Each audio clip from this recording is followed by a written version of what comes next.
timer's going. Everything's going. Yeah. I'm Amanda. Hey, I'm Peggy. And you're watching the Junction Fiber Mill Millcast.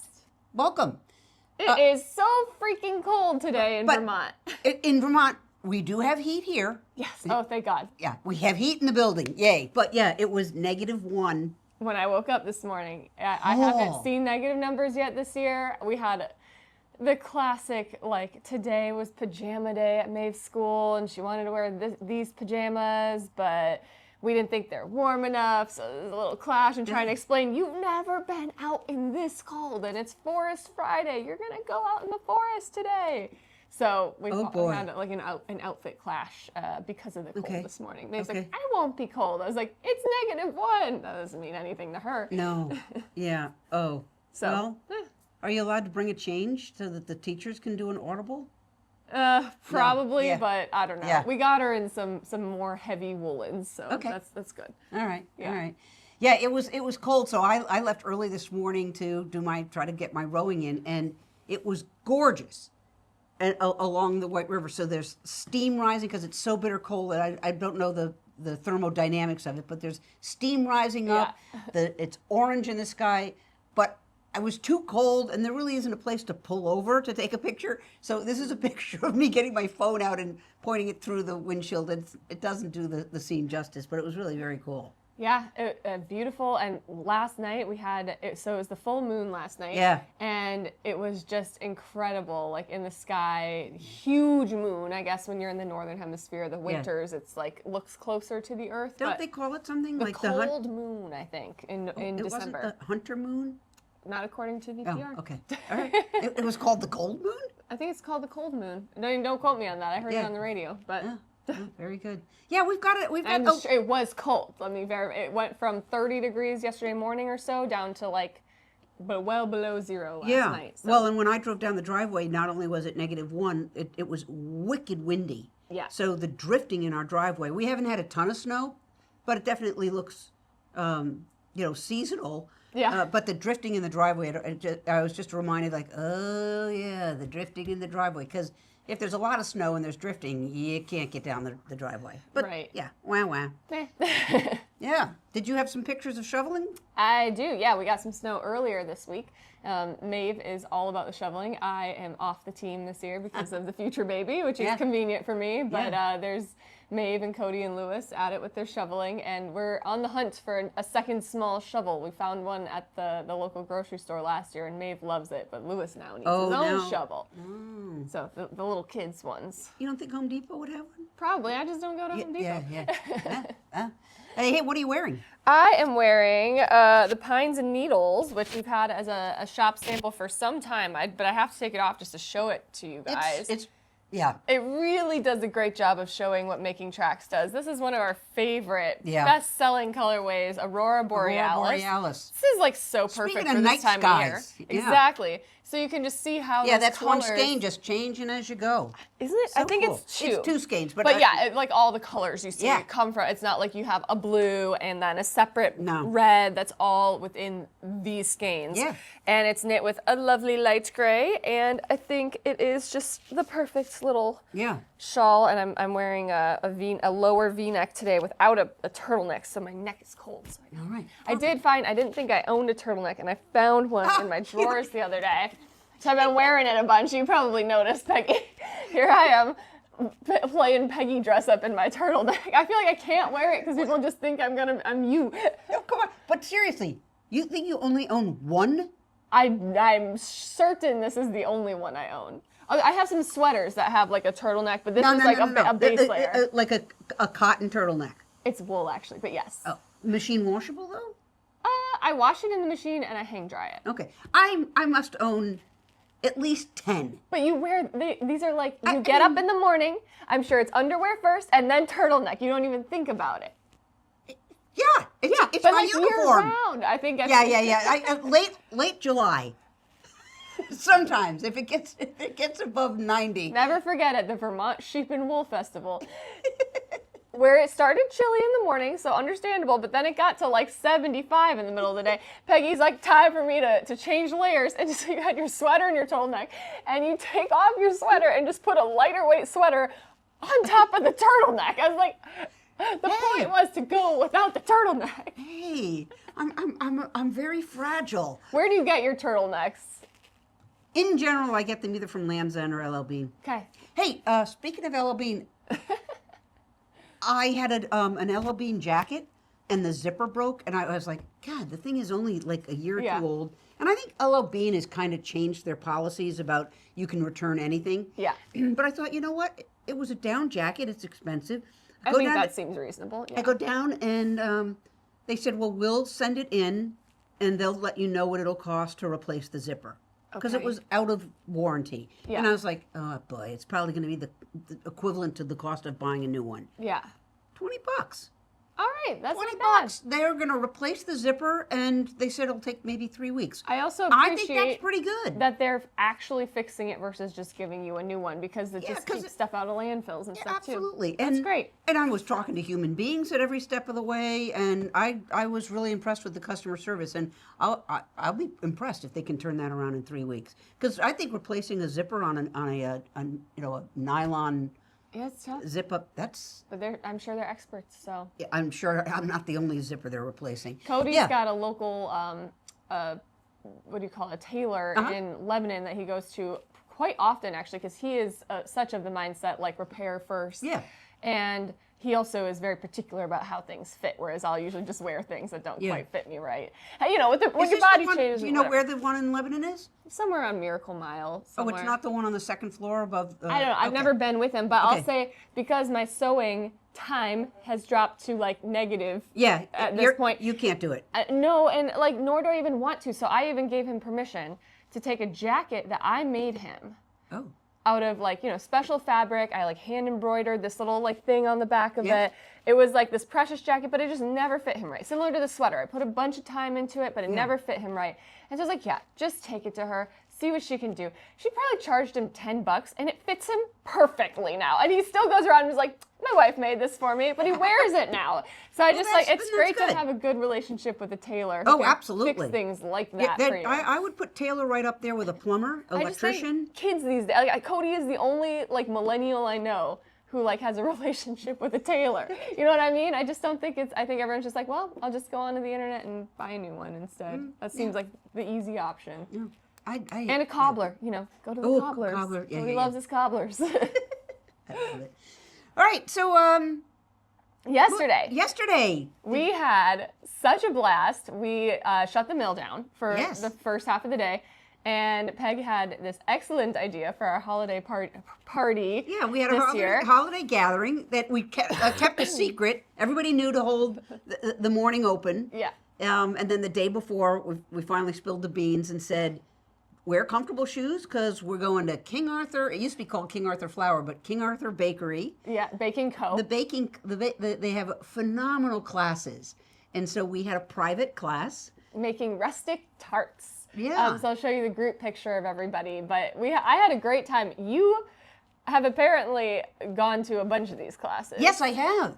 Despite not being a baker, guys. Yeah, I'm not much of a baker, but I love taking the classes because they're incredibly thorough. Which ones have you done? I started with taking your cupcakes to the next level because my daughter, when she got married in 2013, thought she might want to have cupcakes instead of a wedding. And a wedding cake. Yeah. And I thought, well, I could do that. Well, after this class, which was really cool because not only was it the cake part and different kinds of frosting, you also did. You filled them and stuff? You did, yeah, Ooh, okay. like 5 different kinds. But that class reminded me, no, I am not doing cupcakes for 100 people. But that was my very first. Loved it, and I've since done tiramisu, apple pies, bagels. And flatbreads. And then yesterday, the rustic tarts. Rustic tarts, which is basically a pie, but not in a pie pan. You're folding it over. Yeah. And our sweet was apples and pear.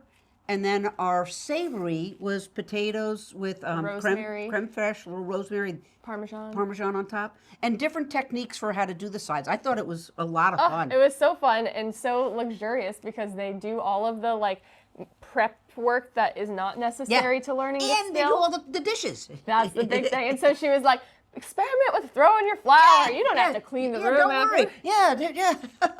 I was like, wonderful. And like, while things are baking, you can just go down to the cafe and they had a sale going on yesterday. So just like Really fun. If you're at all making plans to come up in the area, first of all, getting into their classes and they're all listed online, you got to book them way in advance because they're just that popular.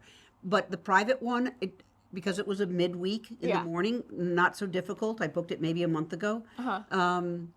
It was just so much fun. I'm definitely going to look into doing more of these. Oh, it's do. just such a nice, just enough effort to feel like you're doing something. And I think what's really cool about their classes, and it's a little bit kind of Martha Stewart-esque, where you might be doing something that's kind of aspirational, but when you're doing it, you go, oh, but that's a tip I didn't know. And I could apply had a lot of tips. And I could apply that to lots of other things I'm doing. Yep. That was truly the case when in the tiramisu where we're actually making ladyfingers. Yeah. I'm never going to make ladyfingers again. Just let's be clear. That was ridiculous. But you got these tips on how to measure things. It's really interesting. We're now turning this into a baking podcast. There's so many I feel like bakers and knitters. It's the that's same. true. There's a lot of overlap. I thought it was really interesting. They they weigh everything, not measure. So with the flour, you're not doing a cup of flour. You have a little inexpensive scale, and everything was done in grams. It was very cool. You gotta have a scale. Yeah. It'll change your life. That and a stand mixer. I never use measuring cups for things. Oh, very good. Scale. I don't do a lot of baking. Todd right now is the cook in our house. We take turns. Mine was about 10 years ago. What was his feedback from the class? Because he came as well. I think he had a great time. Yeah. Yeah. Cool. It's all good. All right. Yeah. So drum roll. We have. It's a very timely. I didn't actually plan it with what I threw on today, but we have a new color of roots that is going to be sort of a limited edition because we don't quite have the recipe nailed down to reproduce it, but we have this beautiful silver color that we made originally for the holiday box. So if you got a holiday box and you loved it, you can now find more on the website starting Tuesday at 10. But this, we've had a real issue keeping this color in stock. A pale gray in stock out of Farm Fresh. Yeah, so I'll just show you. I'll take this off again. It's not quite the same color, but it would be pretty close if you wanted to make something like this.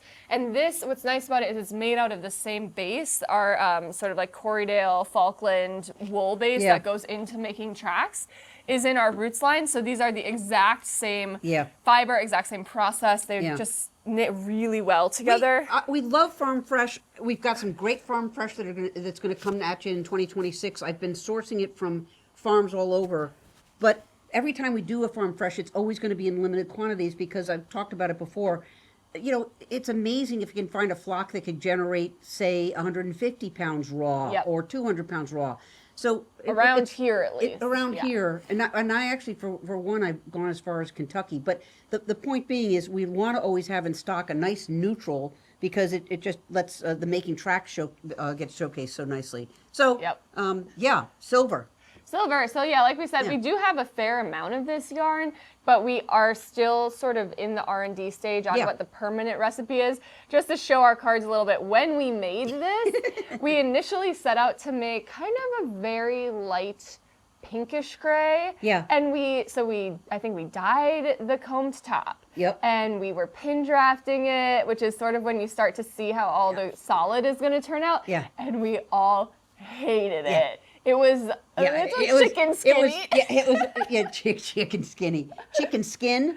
Yeah. It needed to be salvaged because, we didn't want to waste the wool. We had dyed so much. We're like, this is it. We've done our testing. Wrong go, reindeer. So instead of toss it out or try to sell it as a color we didn't love, we ended up putting a significant amount of undyed in with it, and I think some charcoal. Yeah. So the charcoal toned it away from pink, neutralized cleaned it up. Yeah. But we wanted to bring it back up in lightness, so then we just blended some stacks of the totally undyed fiber. So if you look, I don't think you can really see it, but technically when we call this a dimensional light gray like we do on our website, it's because rather than dye it all, a dye recipe in the sinks and then go forth, we actually had a lot of blending going on. Colors going into the pin drafted, which they've been pin drafted probably 7 times. Yeah, so it's very well blended. Totally blended, but that's why when we go forth and say, we're going to add this to our line forever, well, it's a wonky recipe. We need to figure out how to like We'll replicate it, but we will. we will.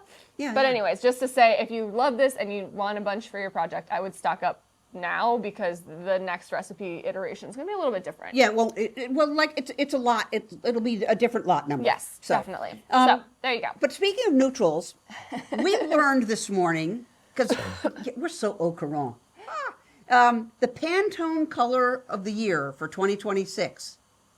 It's basically white. It's white. It's white. So, guess we're already on it.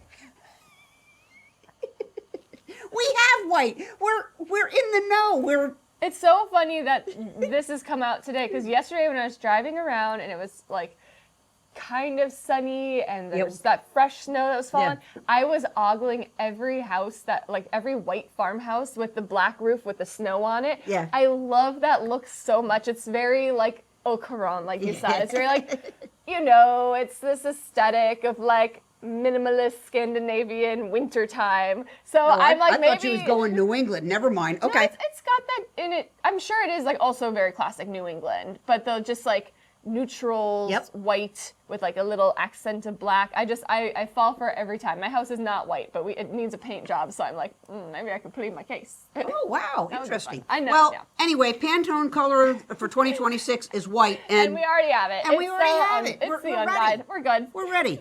Yeah, too funny. Oh, that's really funny. You want to take us into the mill, see what's going on? I would love to. All right. Okay, so before I go in the mill, I do just want to show you that we've done some organizing in our space that has been under construction for so long. So you can see behind me we have our little break room. We have our drying racks finally back here in action after lots of moving, roving and yarn outside or in the warehouse to dry. Obviously wouldn't work on a day as cold as today. And then we have storage and some drying yarn. The plan eventually is to put some sort of a temporary drying room up back here so we can test out how that works. Peg has a whole plan with a tent involved, but we're making progress. So things are a lot more sane back here. And then we'll head into the mill. I have some sciatica today because pregnancy. So you will see me perhaps hobbling or just moving very slowly. Oh, the joys. Okay, so here we are. I'm going to flip you around so you can see what's going on.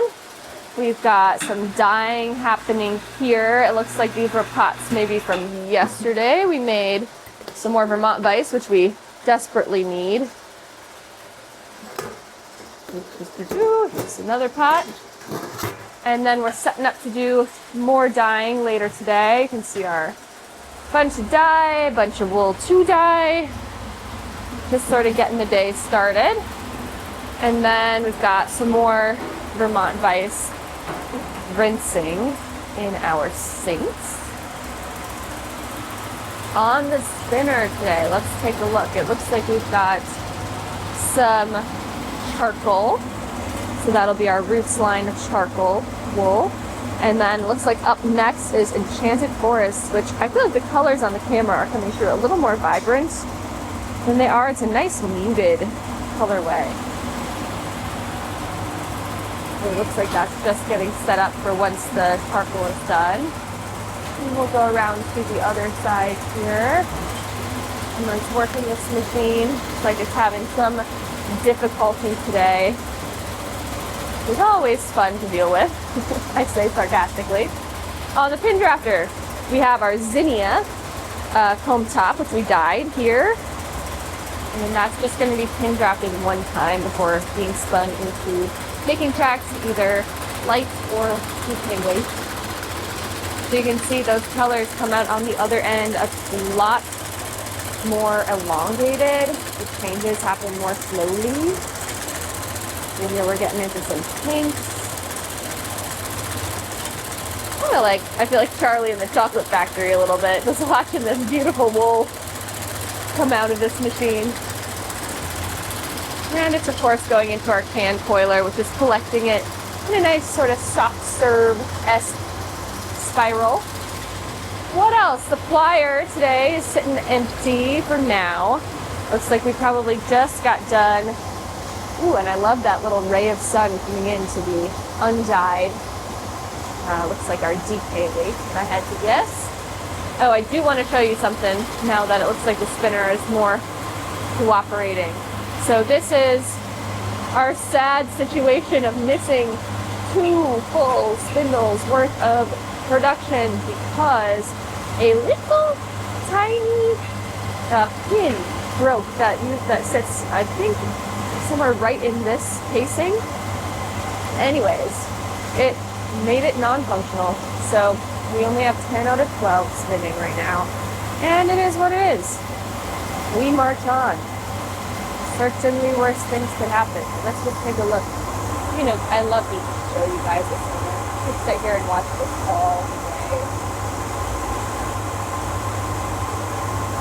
I mean, it's sort of like watching a printer.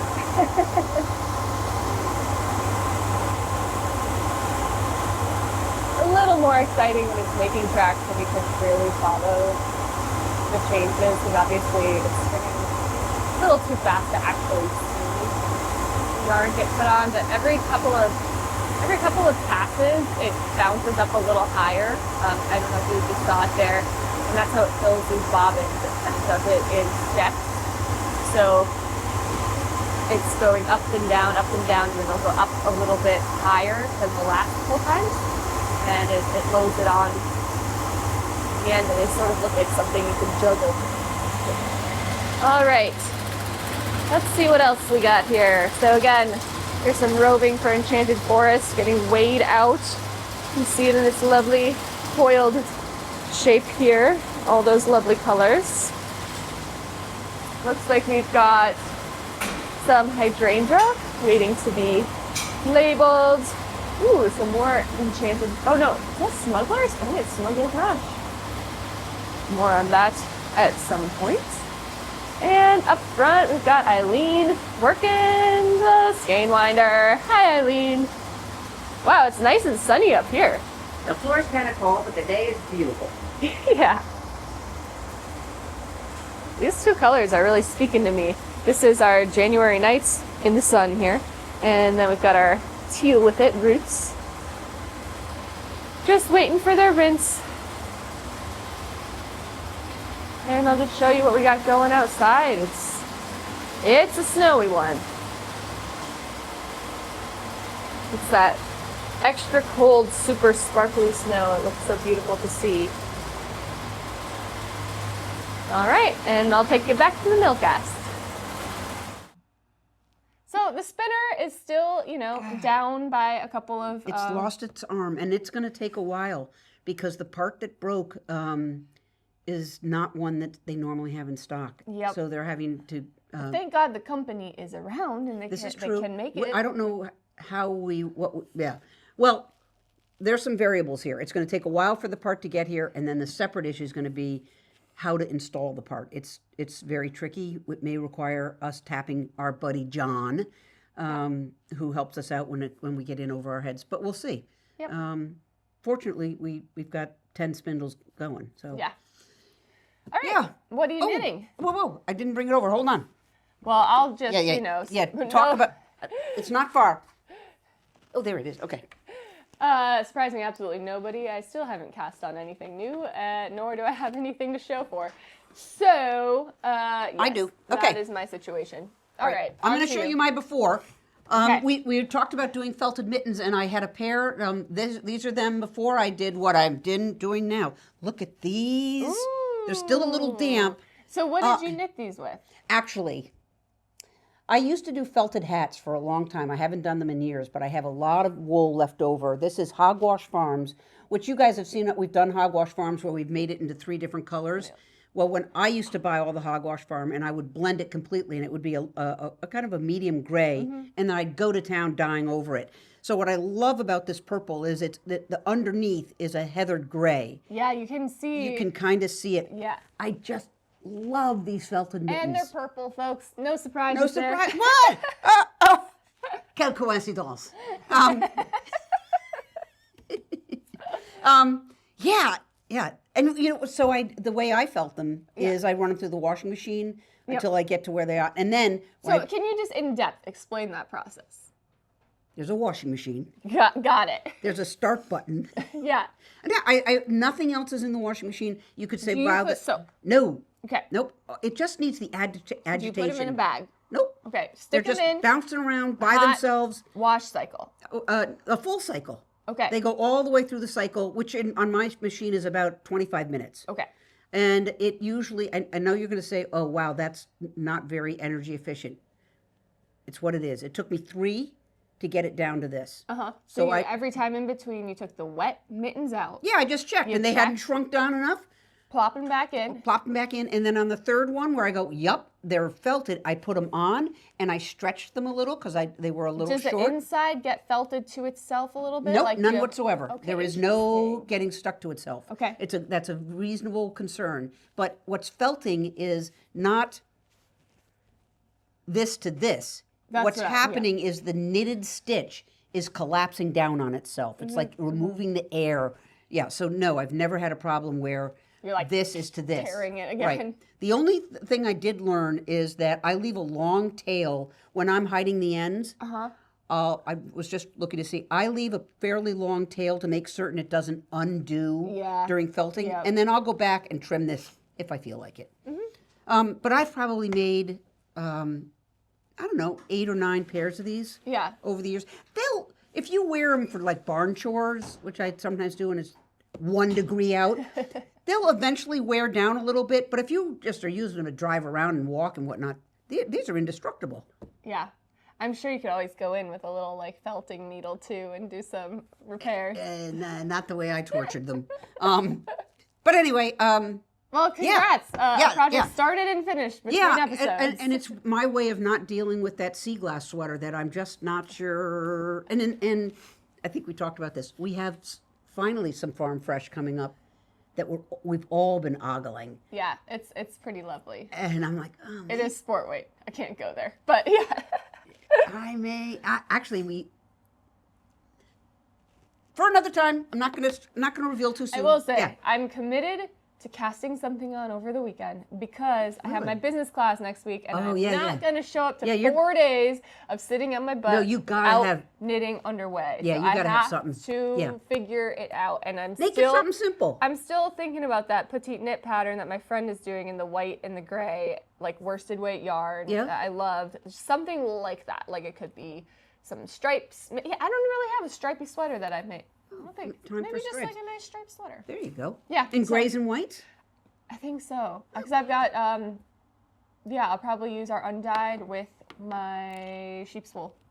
So I got to remember bringing it on Monday and cake it up, or I'll do it by hand over the weekend. Yep, cake it up. Hence is life. Yeah. Well, we have an open house coming up the weekend of Christmas. Yes, the 27th of December. So if you're up here celebrating in the beautiful Christmas state of Vermont. Yeah. I don't know if anyone has seen White Christmas out there, but it's a classic. Come to the open house. Have you seen it? Of course. Okay, you're giving me a look like. I'm just surprised you know about it. It's classic. There are some classic things you don't know about. Yeah, well, there are probably some classic things you don't know about too. Oh, of your generation, you can count on it. Oh, someone said, I guess Bad Bunny is Spotify's #1 selling musical artist, and someone on our staff said, Peg, are you familiar with Bad Bunny? And I was like, no. I couldn't pick out a Bad Bunny song if it whacked me on the head. I'll admit I'm a new listener to Bad Bunny. Because we watched that movie, I don't know if I mentioned it on the Millcast, what was it called? Caught Stealing, which you then watched too, and he's in it. So my friend was like, you gotta listen to Bad Bunny. He was in it? Yeah, he's one of the gangsters. Oh, okay. See, All right. Anyway, come to Vermont for the open house, and we'll see you. That'll be our last event of the year, and then onwards. So December, click. Yeah. Yeah. All right. See ya. Until next time.